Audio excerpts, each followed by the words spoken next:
बिस्मिल्लाहिर्रहमानिर्रहीम। अस्सलाम वालेकुम स्टूडेंट्स। आज की इस वीडियो में हम बैड डेट्स और अलाउंस फॉर डाउटफुल डेट्स, जिसको प्रोविज़न फॉर डाउटफुल डेट्स भी कहते हैं, उसको डिस्कस करेंगे। जिसका क्वेश्चन है, a business which started trading on 1 January 2010 adjusted its allowance for doubtful debts at the end of each year on a percentage basis, but each year the percentage rate is adjusted in accordance with the current economic climate. The following details are available for the 3 years ended 31st December 2010, 11 and 12. अब इसमें हमारे पास दिए गए हैं column, जिसमें एक first column में है 2010, 11 एंड 12 ईयर्स दिए गए हैं, और सेकंड कॉलम में है bad debts written off years to 31st December 2010, 11 and 12, और इसमें डिफरेंट है 10 के, 11 के और 12 के। फिर अकाउंट रिसीवेबल्स दिए गए हैं जो कि 3 ईयर्स के हैं, 10, 11 और 12 के, और इसमें फिर परसेंटेजेस दी गई हैं जिन पे हम अलाउंस फॉर डाउटफुल डेट्स को with according to the account receivable की परसेंटेज लेके हम इनके अलाउंसेस सेट करेंगे, जिसमें प्रोविजंस इसकी रिकॉर्ड करेंगे। और इसमें रिक्वायर्ड क्या है, you are required to show bad debt account for each of the 3 years, then allowance for doubtful debts accounts for each of the 3 years, and then C part, statement of financial position extract as at 31st December 2010, 11 and 12। अब हम देखते हैं कि इसको one by one हम इन accounts को बनाएंगे। सबसे पहले हम बैड डेट्स अकाउंट को देखेंगे। A part, bad debt account for each of the 3 years. इसमें बैड डेट अकाउंट को देखेंगे जिसमें हम रिकॉर्ड करेंगे इसकी ट्रांजैक्शंस को। सबसे पहले हम देख रहे हैं कि 2010 के बैड डेट्स कितने हैं, 1240 हैं। इसको हम रिकॉर्ड करेंगे बैड डेट अकाउंट के डेबिट साइड पे, क्योंकि जो बैड डेट जब होते हैं ये एक्सपेंस अकाउंट है, एक्चुअली बैड डेट एक्सपेंस होते हैं, और एक्सपेंस जब इंक्रीज़ होते हैं तो ये डेबिट किए जाते हैं। तो बैड डेट्स चूँकि ऐसे डेट्स होते हैं जो इरिकवरेबल हो जाते हैं, जैसे हम किसी से कोई अमाउंट रिसीव करनी हो, उसको कोई चीज़ हमने सेल की हुई हो तो हमने अमाउंट रिसीव करनी है, लेकिन वो हमें इरिकवरेबल हो जाती है, मीन हम रिसीव नहीं कर पाते, उसका बिज़नेस ख़त्म हो गया है, या वो पर्सन ही गायब हो गया है, या उसने हमें पेमेंट नहीं दी, या कुछ पेमेंट दे दिया और कुछ हमें पेमेंट उसने नहीं दी, उसने कहा जी अब मैं ये नहीं दे सकता, या टोटल पेमेंट उसने आपको हमें टोटल पेमेंट नहीं पे कर सका। तो उसमें वो जो हमारे डेट्स हैं, जो जितनी अमाउंट हमारी जो बैड हो जाती है उनको बैड डेट्स बोलते हैं, इरिकवरेबल हो जाती है उनको हम बैड डेट्स बोलते हैं। और ये इसको एक्सपेंस में रिकॉर्ड करते हैं, इनकम स्टेटमेंट के एक्सपेंस पार्ट में, जिसको प्रॉफिट एंड लॉस अकाउंट भी कहते हैं। अब इसको हम डेबिट करेंगे। डेबिट कैसे करेंगे, bad debt account to account receivable. तो अकाउंट रिसीवेबल को क्रेडिट करेंगे, बैड डेट को डेबिट करेंगे। हमने बैड डेट को डेबिट साइड पे रिकॉर्ड कर लिया। अब हम पर्टिकुलर कॉलम में लिखेंगे अकाउंट्स रिसीवेबल।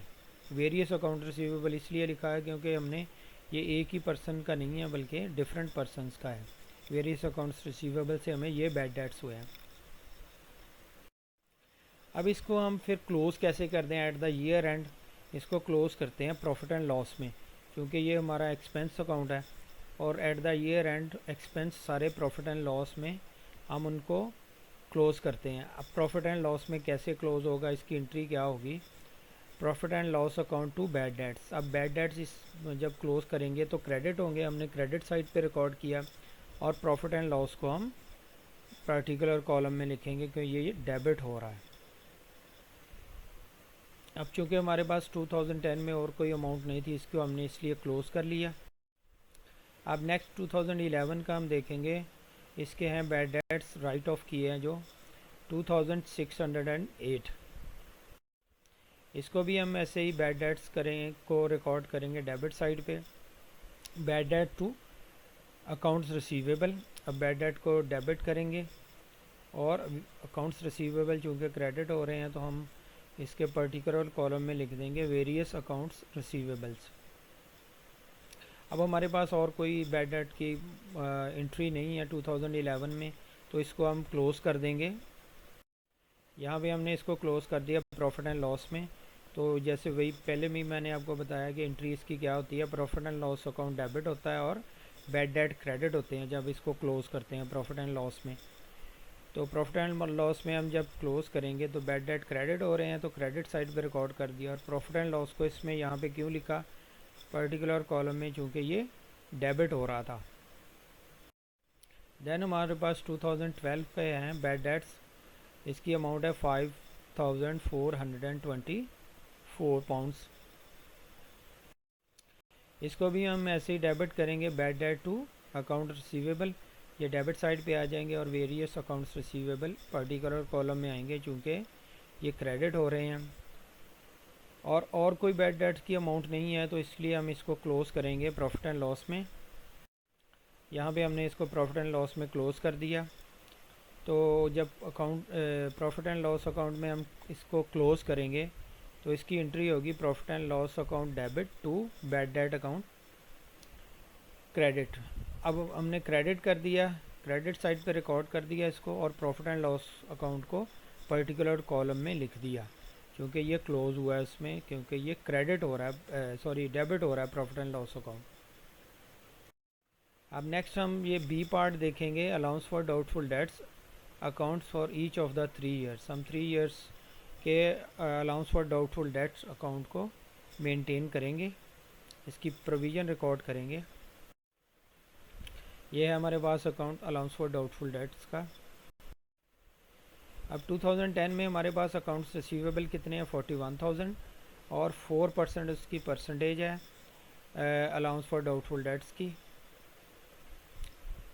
तो हम 4% लेंगे 41,000 का, क्योंकि 41,000 अकाउंट रिसीवेबल है। 41,000 मल्टीप्लाई 4%, ये आएगा 1640। अब 1640 जब आएगा तो हम इसको कैसे अलाउंस फॉर डाउटफुल डेट को एट द ईयर एंड जब हम रिकॉर्ड करेंगे तो हम इसको कैसे प्रॉफिट एंड लॉस में रिकॉर्ड करेंगे, क्लोज़ करेंगे। Profit and loss account debit होगा और allowance for doubtful date credit होगा। चूँकि ये अलाउंस फॉर डाउटफुल डेट्स भी एक तरह के एक्सपेंस होते हैं, इसलिए हम इसको भी प्रॉफिट एंड लॉस में ही क्लोज़ करते हैं। और प्रॉफिट एंड जब भी कोई एक्सपेंस क्लोज़ होता है तो profit and loss account debit होता है और वो एक्सपेंस जो है वो क्रेडिट हो जाता है क्लोज़ करने के वक्त। वैसे एक्सपेंस अकाउंट हमेशा डेबिट होते हैं, जब उसको क्लोज़ करते हैं तो वो क्रेडिट हो जाते हैं, profit and loss account debit हो जाता है। अब इसमें 1640 को हमने क्रेडिट किया और प्रॉफिट एंड लॉस को हमने अकाउंट को पर्टिकुलर कॉलम में लिख दिया क्योंकि ये डेबिट हो रहा था। अब चूँकि हमारे पास और कोई ट्रांजैक्शन नहीं है 2010 की, तो हम इसका ले लेंगे। चूँकि ये एंटी एसेट होता है, हम इसको चूँकि ये अलाउंस फॉर डाउटफुल डेट्स जो हैं ये इसको हमने आगे ट्रांसफ़र करना होता है। ये एंटी एसेट है, एसेट के साथ साथ चलता है, तो इसको हम प्रोविज़न इसकी डालते हैं चूँकि, तो इसको हम क्लोज़ करेंगे। बैलेंस इसका लेंगे क्लोजिंग 1640, ये क्लोजिंग बैलेंस होगा 2010 का। इसको क्लोज़ कर दिया हमने एट द ईयर एंड। जब हमने 2010 में इसको क्लोज़ किया था तो 2011 का ये ओपनिंग बैलेंस होगा जो कि 2010 का क्लोजिंग बैलेंस था।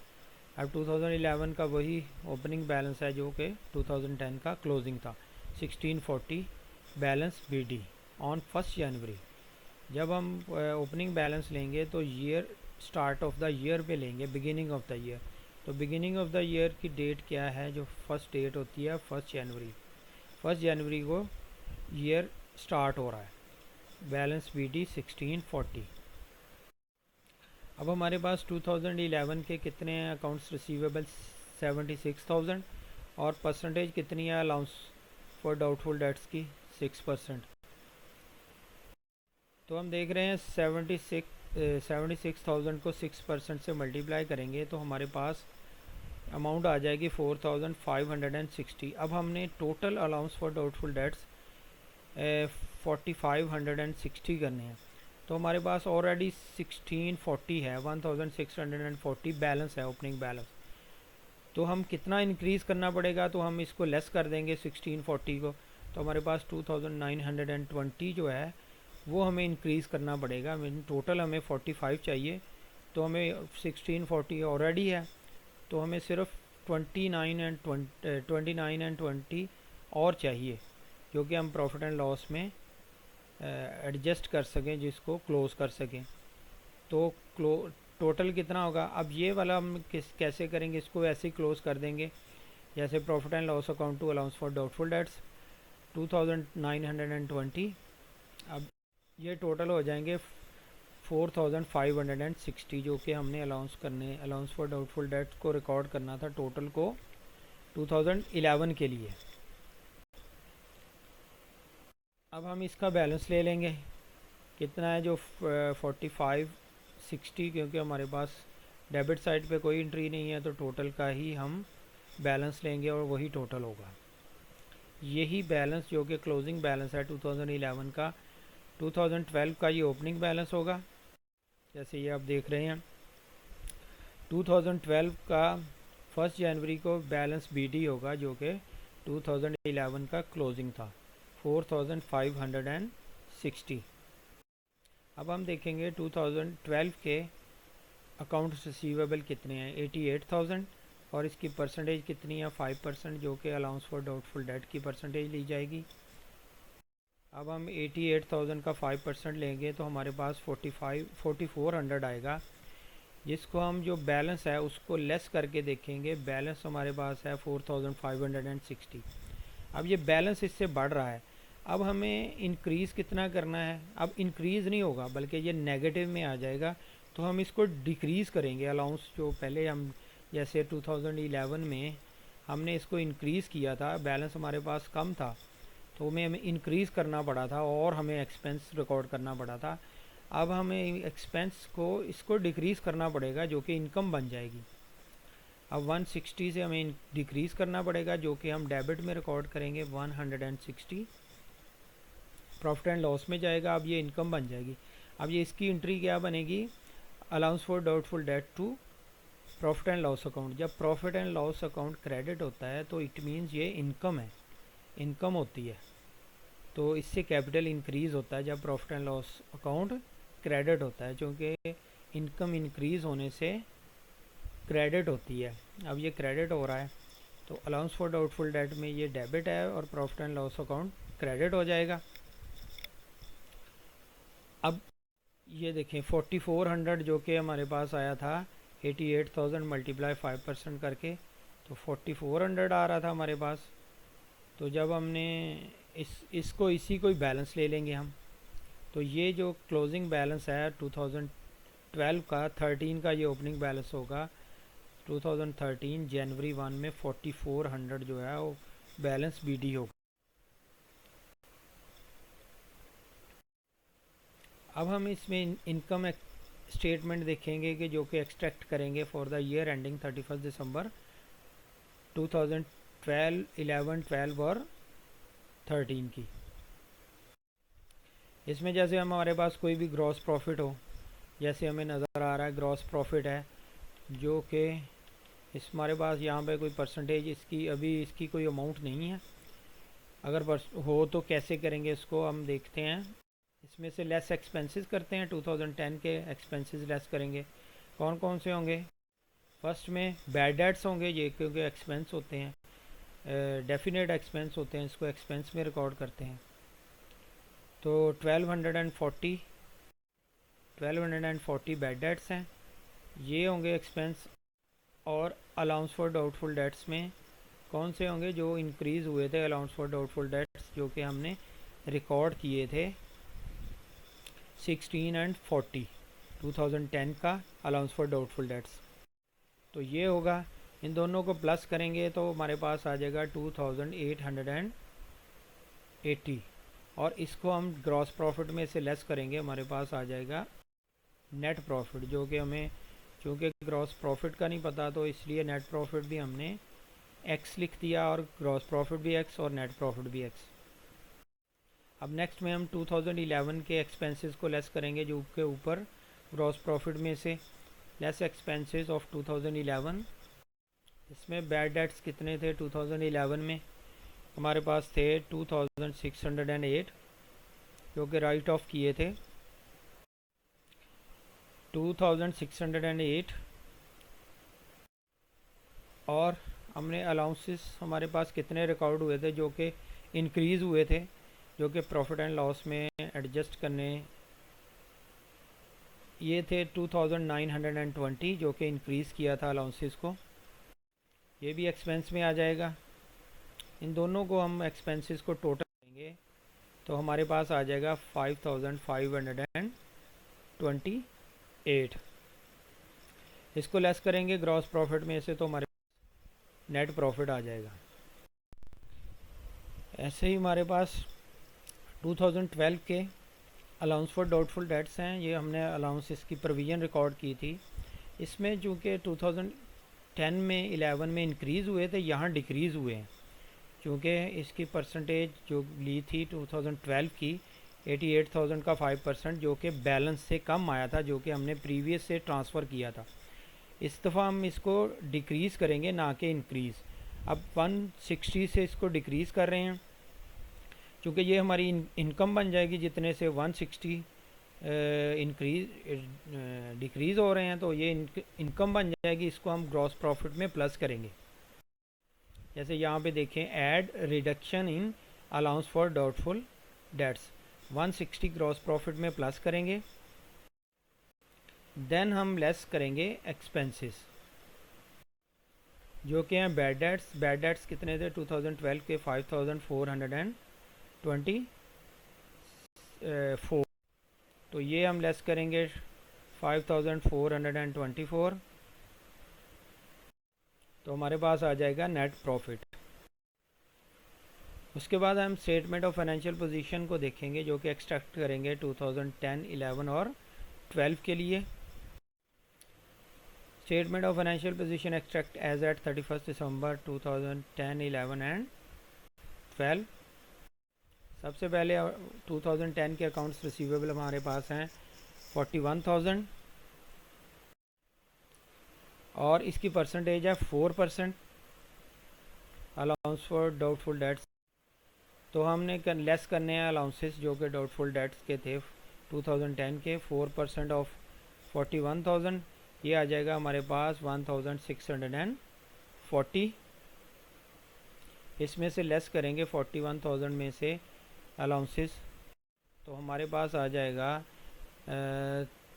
39,360 नेट अकाउंट रिसीवेबल आ जाएंगे, जिसको हम लेस करेंगे, जिसको हम शो करेंगे 2010 की स्टेटमेंट ऑफ फाइनेंशियल पोजीशन में।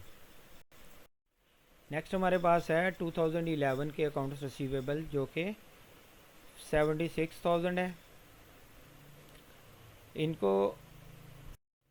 इनको लेस, इनमें से लेस करेंगे हम इसके परसेंटेज 6% है। इसकी परसेंटेज 76,000 मल्टीप्लाई 6%, तो हमारे पास आएगा 4,560। 76,000 लेस 4,560, हमारे पास आ जाएंगे नेट अकाउंट रिसीवेबल्स ऑफ 2011 71,440। इसको हम स्टेटमेंट ऑफ फाइनेंशियल पोजीशन में शो करेंगे जो कि 2011 की होगी नेट अकाउंट रिसीवेबल्स। देन 2012 के लिए अकाउंट रिसीवेबल देखेंगे 88,000 है। इसकी परसेंटेज है 5%। Less allowance for doubtful dates जो कि 5% है, 88,000 का 5% लेंगे 4,400। इसको लेस करेंगे 4,400 को 88,000 में से, तो हमारे पास नेट अकाउंट्स रिसीवेबल आ जाएंगे 83,600 जो कि हम स्टेटमेंट ऑफ फाइनेंशियल पोजीशन में शो करेंगे 2012 की नेट अकाउंट रिसीवेबल। ये हम एसेट लेंगे, ना कि हम 88,000। ये हमारे पास है टोटल इसकी स्टेटमेंट जो कि हम शो करेंगे नेट अकाउंट रिसीवेबल्स।